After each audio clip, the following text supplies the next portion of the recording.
right from the beginning, you could sense how much it was at stake. Every duel, every action, it was full gas, and not much football, very short sequences of play. And yeah, with the 10 men, obviously we expected a different game. We planned it, we went through in the second half, and straight away, after the first kick, they get a wide free kick from their corner, and they score. And emotionally, it becomes a very tricky game to play. The TV replays showed that the tackle was high for the red card. You agree? Yeah, I think it's a red card. I think 11v11, we were in control, we create chances, and we were probably doing better than them. And then the red card changed a little bit the dynamic of the game, but even with that, I think the way the player, they dealt with that has been outstanding. Lately, I've been playing as a striker, and I'm trying to move in the right areas so my teammates can find me. And today they did, so really happy for that. I try to take information from every game, every action, even striker that I see on the TV. So that helps me. And you yourself seem to be getting game sharper, game by game. Yeah, I think that comes with playing consistently, playing at a high level week in, week out. It's something I didn't do for a long period, and I've got a good streak together, and I'm happy to be on the pitch. And you like playing in that midfield role? I like playing full stop. Well, playing in that midfield role, Micah, how important was he in sort of stopping Arsenal? It was sensational. The tactical plan was definitely there, but James was just outstanding in this formation, in that midfield area. So this is him on the ball. So what we do know is, in that midfield, Arsenal like to go man-to-man, and the same for Chelsea as well. But what James was doing, because Rice was marking him, was pulling him all the way out. He didn't know to go to Caicedo or to James. So now James pulled him out, and now it allows Gusto to go in midfield. And that's what's so good about James. Whether he's playing right back, centre mid, he has an effect on the game. Okay, they go forward, they break the lines, and then Esteban, he should do better here. So firstly, we've gone with on the ball. This is now him pressing. So I just want to hold it here. James and Rice, normally, and you see Enzo and Zubamendi. But hold it there. But normally you would have James a little bit further on. But this time, he's the furthest forward in this position. He goes there, he goes to one, he goes to the other, and now he goes because he knows he's got the protection behind him. A better pass, they're in, Arsenal get numbers back. He was instrumental in the game, exactly what they're doing. But this is my favourite one here. All right, just hold it here. He sees where Rice is. He wants to press him. And as we roll it on slowly here now, he's absolutely perfect midfield play. Watch now. He stops. He looks behind him. He knows exactly that he's covered behind him. Then he decides to go to Calafiori and get the ball because he knows he's got a chance to win it. It's all about percentages, when you're supposed to go, when you're supposed to drop off. And for a right back playing in midfield, it's just sensational to watch. And then down to 10 men, 1 and 2 touch. Can you see a pass? We know he's got that. We've been waxing lyrical about it for years, doing all this sort of stuff. Absolutely perfect. And then, yeah, he's in a position where he wants to receive the ball. Again, Chelsea with 10 men, causing Arsenal problems. And then who gets the corner for Chalobah goal there? We know his delivery is so good. And for someone to have that ability to go from right back to centre midfield but have that effect on a game, is just sensational. Yeah, and not just then about stopping Arsenal, it was about creating for Chelsea as well in that game. And it was a hard-fought derby. Mikel Arteta talked about it there, without ever really spilling over, apart from the Caicedo red card. What were your thoughts on it? Yeah, you can't. There's no argument. It's high, and he's endangering an opponent, and he's late, and eventually they get to the right decision, but it's a bad tackle. You can see how high it is here. There, it's no argument at all. Clear red card, Michael. Yes, I did. I didn't when I watched it earlier on in real time. I didn't think it was, but as I watched it on and that angle there, it's certainly a red card. Yeah, Without even though Caicedo himself looks slightly startled to be receiving it. But yeah, it was given as a yellow on the field and then overturned when he went to have a look at it. We talked about Chelsea stopping Arsenal from open play. They were also effective in stopping them from corners as well. I just think they were excellent all over the field. I mean, we know what Arsenal can do and what they try to do. But here, you got Enzo here, blocking the run. Again, James there, no entry. João Pedro's not even looking at the ball. And then Cucurella, no entry.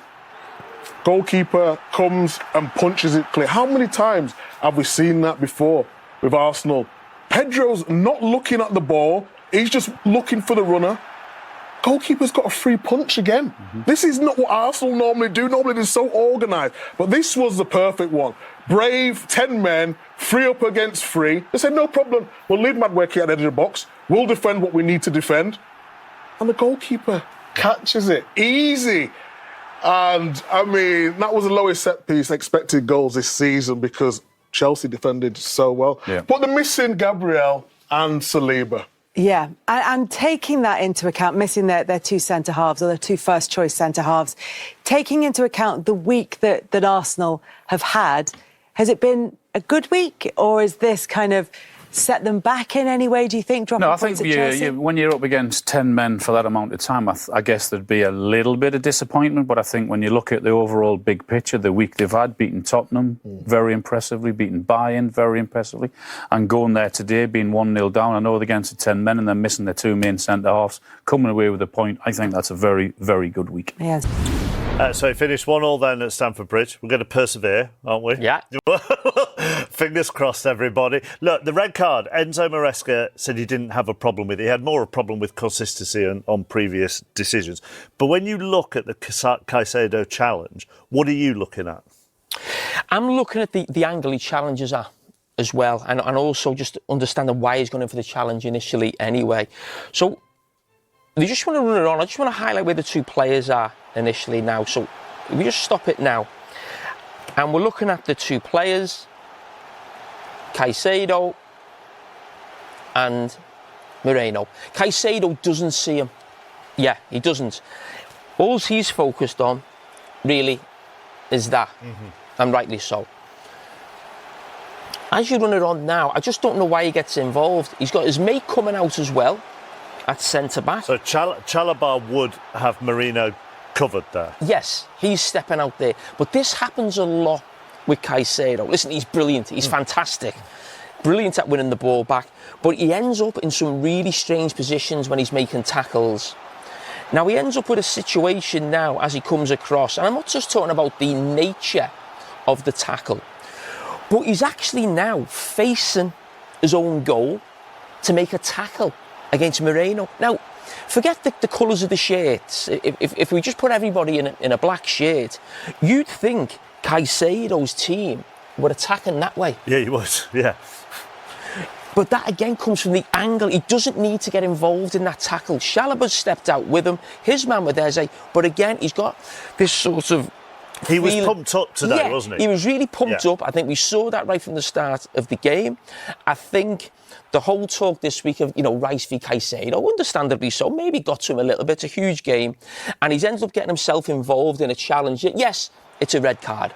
But the where he comes from, the angle of the challenge, is just daft to get involved in a tackle like that. He doesn't need to. We've looked at it again. It's just above the ankle. And when you see the ankle buckle a little bit, I think that's always a sort of a real giveaway for VAR to make sure that they give the red card.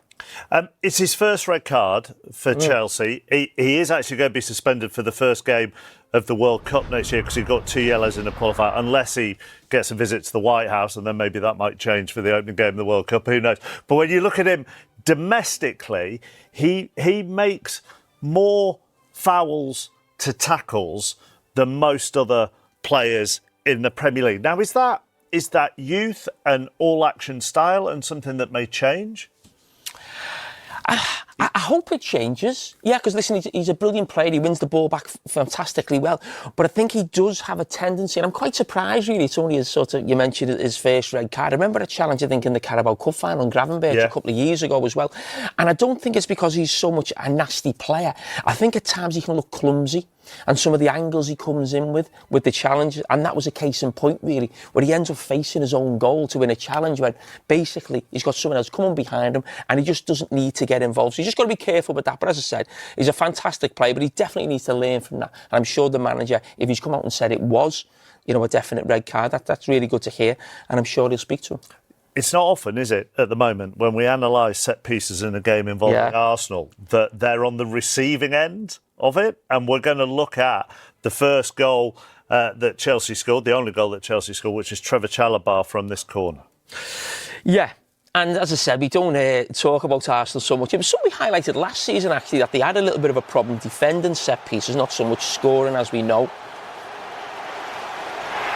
But Chalobah, who I actually think's been outstanding for Chelsea this season, I speak at times about maybe a lack of a top centre-back, but he's been excellent this season. He's involved with Timber there as well. And it feels like a lot of the Arsenal players are actually more concerned with stopping a man than actually going to win the ball. I think Timber's the same. And I think Maresca here at the back post, he seems obsessed with Enzo, rather than just trying to head the ball out. He is on the line at the back post. But what I would say is I think Chelsea deserved that. And what was really interesting in the game is Chelsea have got really good experience, unfortunately, of going down to 10 men. But we've been critical this season of how Maresca's gone about it, going with 10 men. We've mentioned going to a back five, I think, at Manchester United. I think certain substitutions at home to Brighton as well.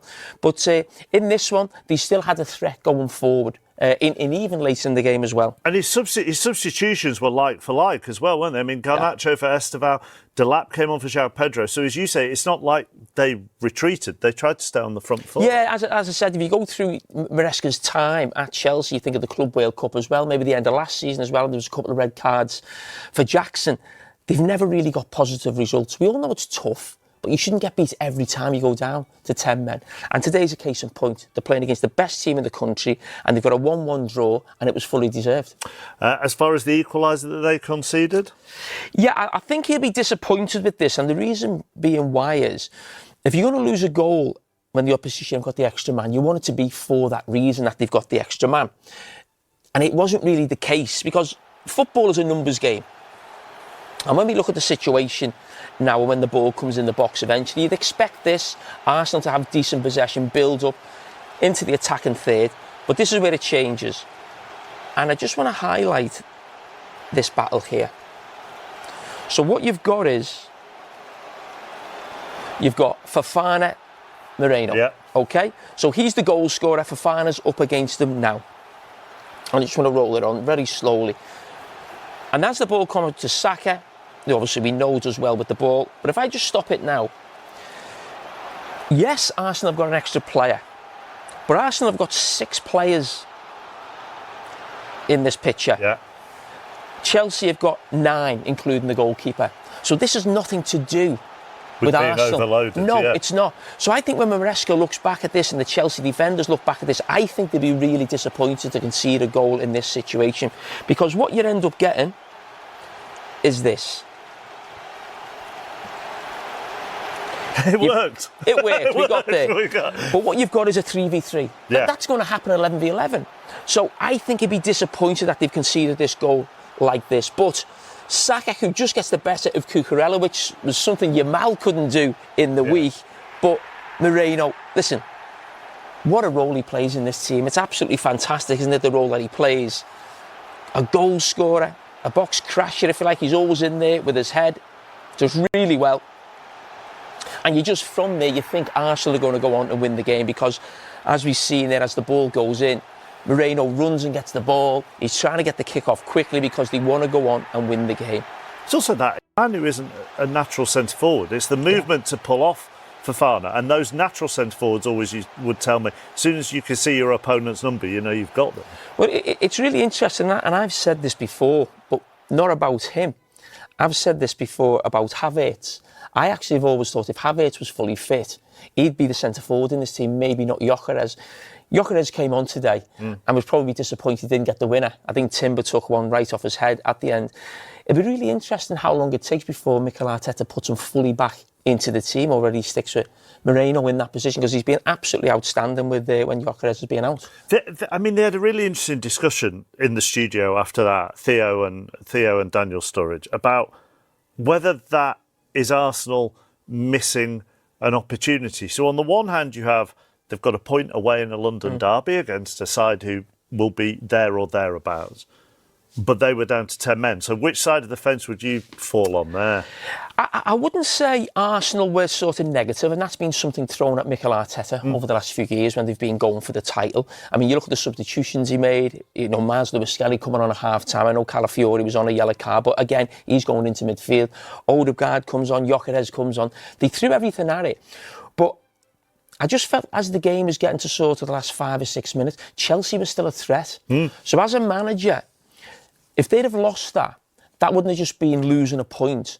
Psychologically, to lose against 10 men in a London derby, I think would have been a big blow. You've seen the Arsenal players at the end of the game. They looked a little bit deflated, but it's not a bad point. And I think it's not so much about giving criticism to Arsenal for not going on to win the game. I think we should credit Chelsea, who thought were outstanding with 10 men.